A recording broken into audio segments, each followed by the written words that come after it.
бір кәсіпкерлердің клубының ұйымдастырылуымен болып жатқан бір бизнес форумға келіп қалдық. Осылай салтанат сарайында. Жалпы адамға орта керек. Орта болғанда да қай направлениеде жүрсің, сол направлениеде саған орта керек болады. Жалпы любой адамға жетеді. Сосын осындай бір бизнес осындай бір орта керек болып жүрген жалпы маған. Енді көреміз, нәтижесі қандай болады. Бұл жерде бір сондай бір орта табылса, араласатын орта табылса, енді жора жолдастарың ол бөлек орта ғой. Бірнеше орта болу керек та бір адамда жүргенде. Өзім солай есептеймін. Коммуникация болу керек.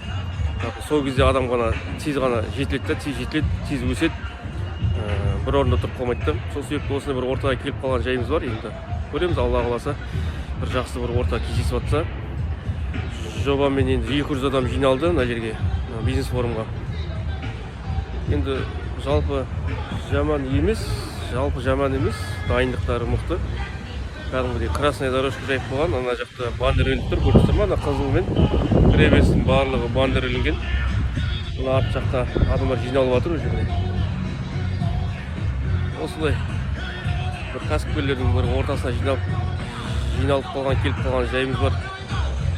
Осы жерден бір орта алып кету керек болып тұр енді, араласып кетіп адамдармен. Кәсіпкерлердің ортасымен.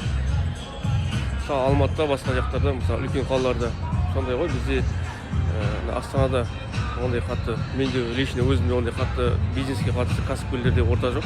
Сол себепті осы жерге келіп тұрмыз. Енді бір жақсы бір орталармен кездесіп, араласып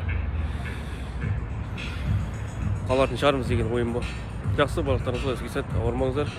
Орталарыңызды жақсы ортаға, өздеріңізге керек орта іздеңіздер. Сол кезде тек қана дамисыздар.